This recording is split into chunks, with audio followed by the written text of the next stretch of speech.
soir, je voulais vous faire un petit format de 10 minutes pour vous donner quelques exercices d'étirement qu'on peut faire après la course. J'ai beaucoup d'amis qui courent et qui me demandent comment ils peuvent s'étirer après la course. Alors moi, je vous donne mon point de vue d'enseignante de pilates et de yoga.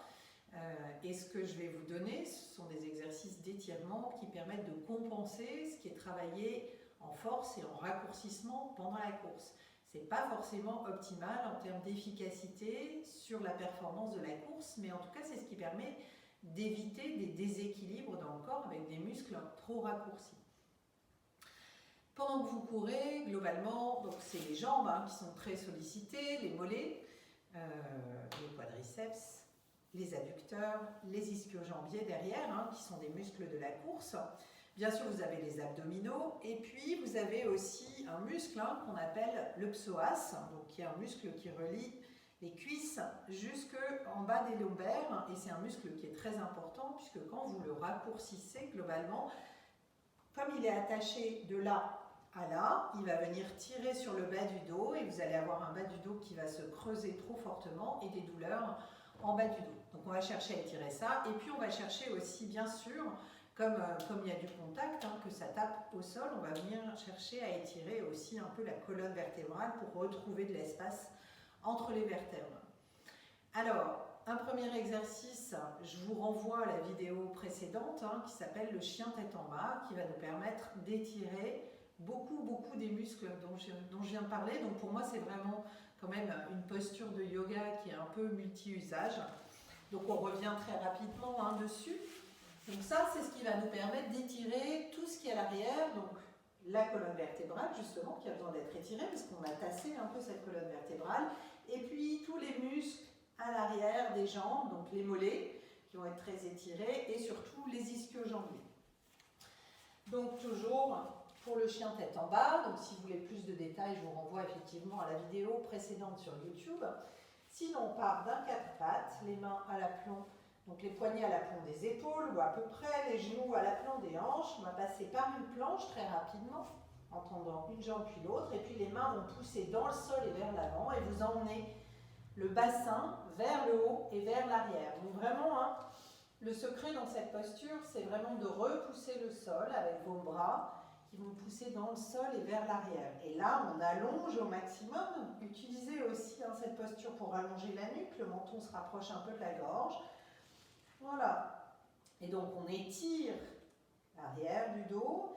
Et en cherchant, parce que vraisemblablement, plus vous courez, plus vos muscles, là, les ischio-jambiers, ils sont courts, et plus vous allez avoir du mal à tendre les jambes, et bien justement, on va chercher à aller déposer un peu les talons en direction du sol en tendant les jambes. Donc on peut jouer avec, on plie, et on cherche à tendre un peu plus, on plie d'un côté, puis de l'autre alternativement. Voilà, venez sentir comment ça tire l'arrière des mollets quand on cherche à déposer le talon, et quand on tend la jambe, ça tire l'arrière de la cuisse. Voilà, et vous pouvez rester 4, 5 respirations profondes dans cette posture. À nouveau, nous, ce qu'on dit, c'est que les étirements, ça fonctionne uniquement dans la détente. Donc jamais de choses dynamiques, trop fort, trop poussées. Venez respirer profondément et apporter de la détente à vos muscles dans l'expiration. Et c'est ça qui permettra d'étirer au maximum. Voilà, donc ça, c'est une première proposition qui permet vraiment d'étirer l'arrière du corps au maximum, le dos, l'arrière des jambes. Ensuite, on a vu, il y a d'autres muscles qui sont sollicités, tout particulièrement les quadriceps et le psoas. Donc, 2 exercices possibles pour ça. Un que vous voyez très classiquement à la sortie des terrains de course, où on va venir. Donc, vous pouvez, si vous ne voulez pas rajouter de problème d'équilibre, vous pouvez prendre quelque chose pour vous appuyer. Donc, on va venir attraper la cheville et tirer. Alors, ce qu'on voit beaucoup, c'est ça, qui ne sert pas à grand-chose. Si vous voulez le rendre vraiment efficace, vous ramenez vos 2 genoux collés l'un contre l'autre et surtout, vous allez rétroverser votre bassin. Je vous montre la rétroversion du bassin. L'antéversion, c'est vraiment quand votre bassin va vers l'avant. Et bien justement, on va venir en opposition. Donc, vous serrez vos fesses et vous tractez le pubis vers le nombril pour ramener votre bassin dans ce sens-là. Et c'est ça qui va étirer votre psoas. Okay ?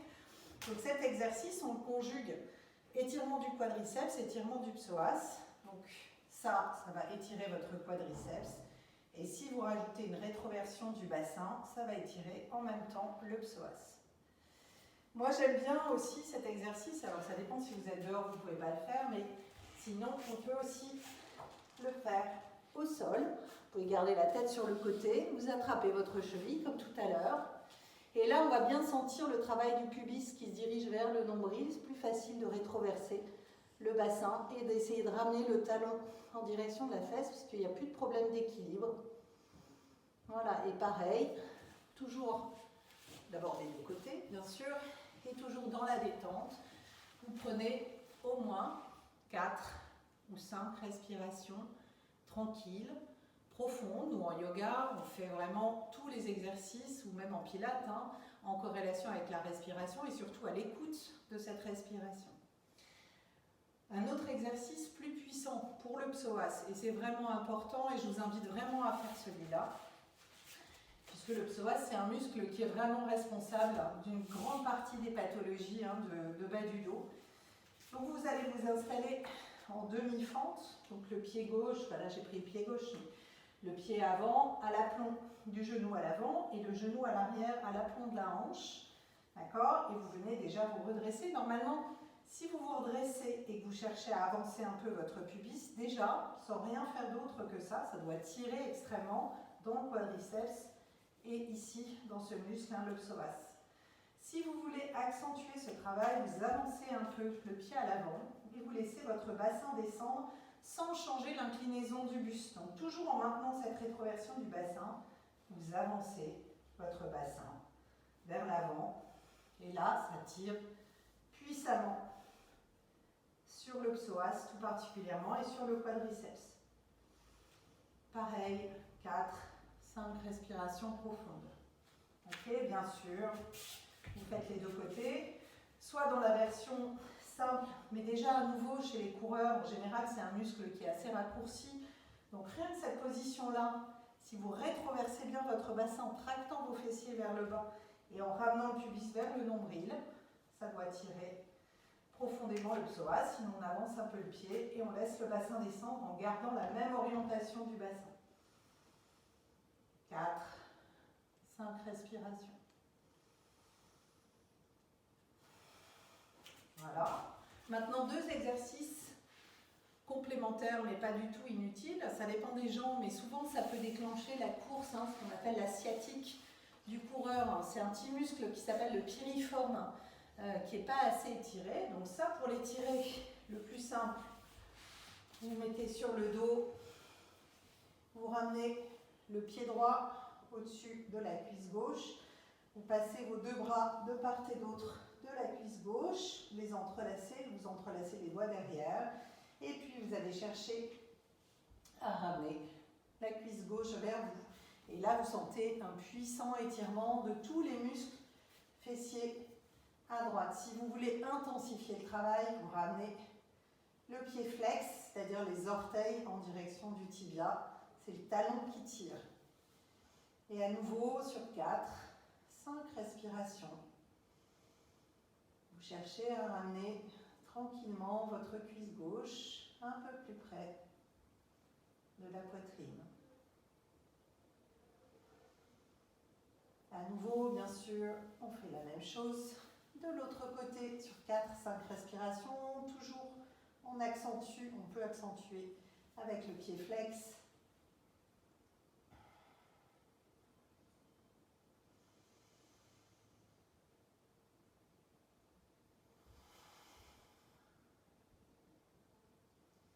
Voilà, et vous relâchez.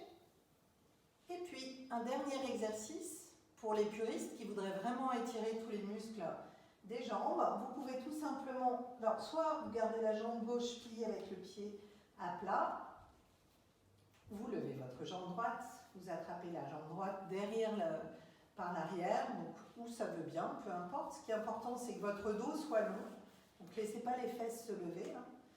Voilà. Ce qui peut être intéressant, c'est d'allonger votre jambe gauche, mais ce n'est pas toujours possible. Si c'est plié un peu, préférez carrément poser le pied à plat. Voilà, donc on attrape la jambe par l'arrière.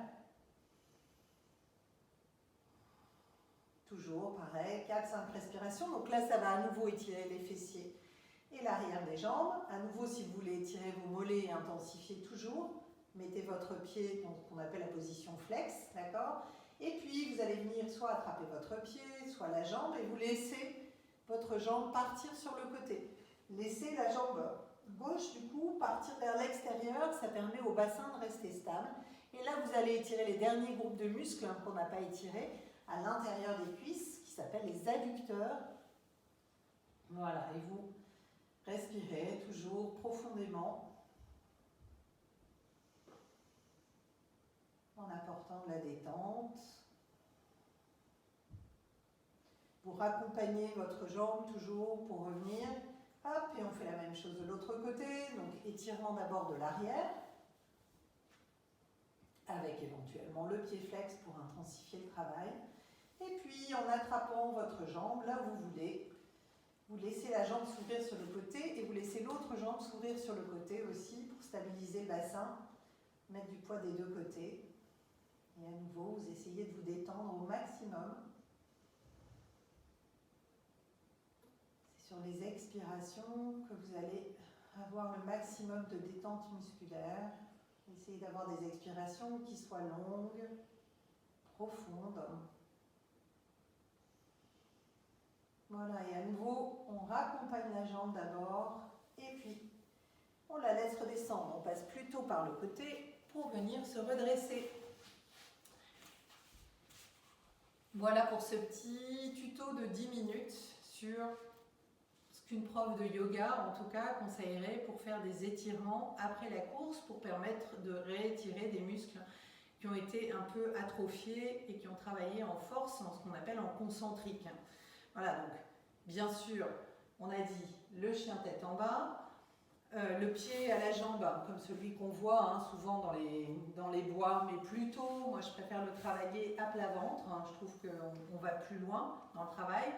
Une fente avec le bassin qui part vers l'avant, mais surtout ce qui est important, c'est de garder cette rétroversion du bassin pour étirer l'aine. Après, ce fameux travail là pour étirer le fessier. Et enfin, pour ceux qui veulent étirer aussi l'intérieur des cuisses, une ouverture de jambe en latéral.